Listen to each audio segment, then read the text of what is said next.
L'Algérie, on en parle aussi avec vous. Patrice, bonsoir. Bonsoir, Frantek. Alors d'abord, comment se traduit économiquement la situation politique En ce actuelle? moment, vous l'avez dit, par plusieurs grandes grèves générales, un appel qui a été suivi inégalement suivant les grandes villes, que ce soit Alger ou d'autres grandes villes, des mobilisations de désobéissance civile orchestrées via les réseaux sociaux.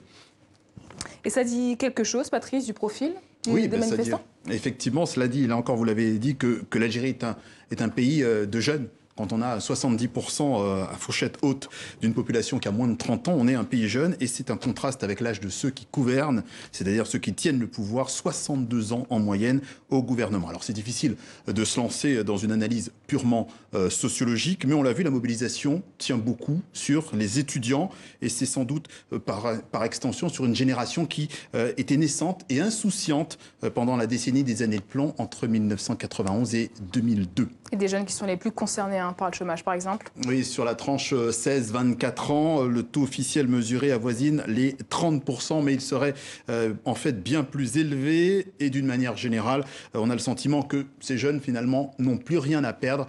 Écoutez deux d'entre eux dans les rues d'Alger, notamment. Ils ont pillé l'Algérie, ils n'ont rien laissé à la population et nous voulons un président efficace. Le règne des gangs est terminé. Ils sont terminés. Il ne leur reste plus rien. Nous souhaitons une bonne chance au prochain président. Si Dieu le veut, le peuple et les jeunes pourront souffler un peu. J'espère que le prochain président pourra réduire les migrations illégales transfrontalières avec l'Europe et ramener la prospérité.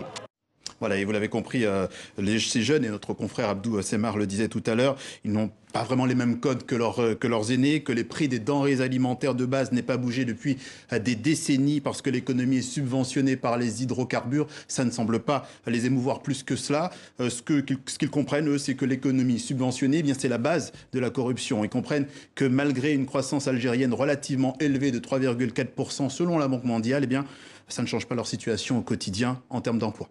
Donc ils attaquent ce système de décideurs qui gravitent autour de l'État, du Parlement et de l'armée. Oui, une colère contre ceux qui gèrent plus ou moins directement cette rente pétrolière et gazière. Il faut savoir que les hydrocarbures, c'est 95% des exportations, mais aussi cette colère est dirigée contre ces clans qui pratiquent ces politiques de surfacturation. On se souvient par exemple des surcoûts il y a quelques années de l'autoroute Est-Ouest, un coût au moins supérieur de 25% par rapport aux normes internationales, alors que la main-d'œuvre en Algérie est a priori bon marché. Alors d'ailleurs, Patrice, il y a même eu un procès à propos de cette autoroute. Oui, c'était en mai 2015 et à l'époque, l'ex-directeur de l'Agence nationale des autoroutes a confié au juge que 5 milliards de dollars avaient été détournés en pot de vin pour différents intermédiaires. Lui, il a terminé avec une condamnation à 10 ans de prison. Et peut-on dire qu'au final, avec cette clairvoyance économique, il y a une maturité politique qui se dégage? Oui, et ça, vous l'avez dit depuis le début, et pour s'en convaincre, il suffit de constater que les manifestants ont très vite contesté l'annonce d'hier du pouvoir Bouteflika, qui avait toutes les allures d'un tour de passe-passe politique, car un 5e mandat incertain, écarté le mois prochain avec le report du scrutin jusqu'à nouvel ordre, c'est mécaniquement un 4e mandat qui se trouve lui consolidé. Merci beaucoup, Patrice.